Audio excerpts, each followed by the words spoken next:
जगन्नाथ जी श्री मंदिर छोड़कर जा रहे हैं, पर क्यों? बंगाल में एक भक्त रहते थे, रामदास। उनका नियम था कि हर एकादशी पर वे पैदल बंगाल से जगन्नाथपुरी जाया करते थे। वहां जाकर वे सुबह समुद्र में स्नान करते, महाप्रसाद पाते और फिर रात को शयन आरती के बाद मंदिर के बाहर बैठकर कीर्तन करते। महाप्रभु जगन्नाथ जी उनसे बहुत प्रसन्न रहते थे और उन्हें अपार प्रेम करते थे। धीरे धीरे समय बीता और रामदास वृद्ध होने लगे।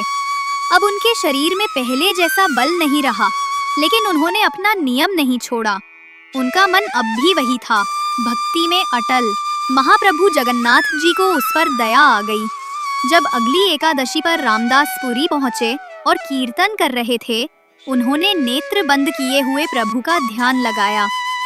तभी उनके ध्यान में जगन्नाथ जी प्रकट हुए और बोले, रामदास, तू अब पुरी मत आया कर, मुझे बड़ा कष्ट होता है।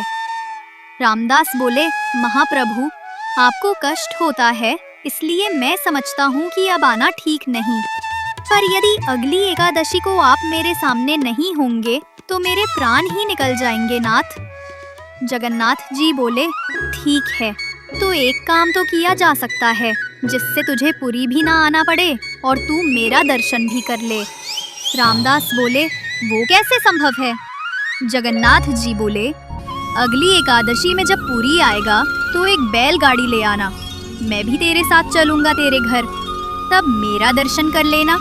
प्रेम से दिन भर मुझे ही देखता रहना, मैं तुझे देखता रहूंगा। रामदास बोले, अरे नहीं महाप्रभु, आप तो सुख से विराजो, मैं आ जाऊंगा, मुझे कोई कष्ट नहीं होगा। लेकिन जगन्नाथ जी बोले, अब तो हमने मन बना लिया है, मैं तो तुम्हारे साथ ही जाऊंगा, और वो भी अगली एकादशी पर। रामदास खुश भी हुए और दुखी भी। अगली एकादशी जब आई तो रामदास बैलगाड़ी में बैठकर आए। सब पंडा पुजारी बोले, अरे रामदास, आज बैलगाड़ी से आए हो, कुछ विशेष है क्या?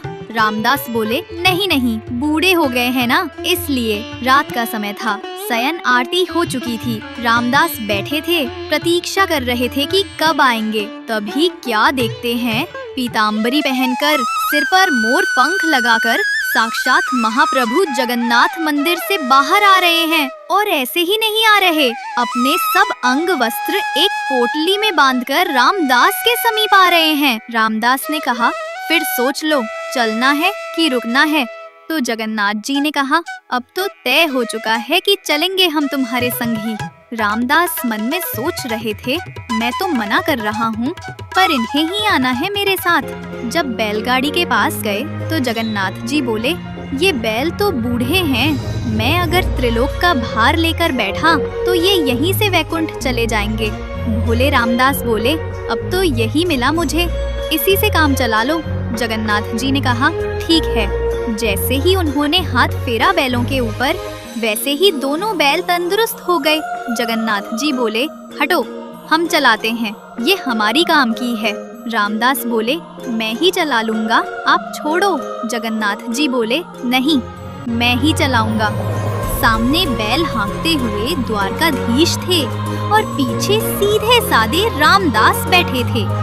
जैसे ही मंगला आरती का समय हुआ, वैसे ही सब पुजारी बोले, ये सुभद्रा जी और बलभद्र जी तो हैं, पर जगन्नाथ जी कहाँ गए? सब जगह हल्ला मच गया, जगन्नाथ जी चोरी हो गए, ढूंढो। सबका शक गया रामदास के ऊपर, क्योंकि रामदास ही वहाँ रात भर रहते थे। जगन्नाथ जी को पता चल गया था कि सब पंडा पुजारी रामदास के पास आ रहे हैं। वो अभी पुरी की सीमा से बाहर नहीं गए थे। तो जगन्नाथ जी ने कहा, रामदास, तुम मुझे कहीं छिपा दो, सब पंडा पुजारी आ रहे हैं तुम्हारे पास। पास में ही एक तालाब था, उसके पीछे एक गुफा जैसी बनी थी। तो रामदास ने जगन्नाथ जी को वहीं छिपा दिया, लेकिन उनकी पीताम्बरी का एक कोना बैलगाड़ी में रह गया। सब पंडा पुजारी आए और उनकी तलाशी लेने लगे। तभी वो पीताम्बरी का छोर उन्हें दिख गया और बिना कुछ पूछे मारपीट शुरू कर दी। तभी तालाब से आवाज आई, अरे मूर्खो, तुम्हें क्या लगता है मुझे कोई अपनी मर्जी से ले जा सकता है? नहीं, मैं स्वयं चलकर आया हूँ। तभी क्या देखा, जगन्नाथ जी के श्रीअंग से रक्त बह रहा है और पूरा तालाब रक्तमंडित हो गया है। सब बोले क्षमा कर दो महाप्रभु। महाप्रभु बोले क्षमा नहीं मिलेगी, जाओ, मेरे भक्त को मारते हो, शर्म नहीं आती। और जगन्नाथ जी रामदास के साथ चले गए। कुछ दिन बाद सब फिर से आए और बोले महाप्रभु, हमारी रोजी रोटी कैसे चलेगी? अब आप तो चले आए, हमारा पेट कैसे पलेगा? जगन्नाथ जी ने कहा, यही अंतर है मेरे भक्त में और बगुला भक्तों में। फिर बोले ठीक है, हम अपने भार के बराबर तुम लोगों को सोना दे देते हैं, तो हो जाएगा ना? सब बोले जगन्नाथ जी भारी तो खूब हैं, बहुत सोना मिलेगा। सब बोले ठीक है। जगन्नाथ जी बोले रामदास व्यवस्था करो। रामदास बोले ये गलत है, मेरे पास इतना कुछ है ही नहीं देने को, मैं कहाँ से लाऊंगा इतना सोना?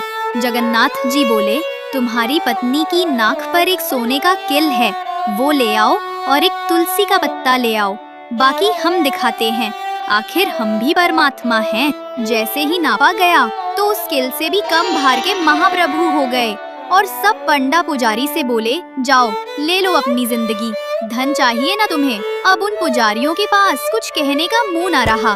वे सब पंडा पुजारी खाली हाथ पूरी लौट आए। भगवान को कोई बांध नहीं सकता, पर प्रेम के वश में आकर वे स्वयं बंध जाते हैं। जय जगन्नाथ।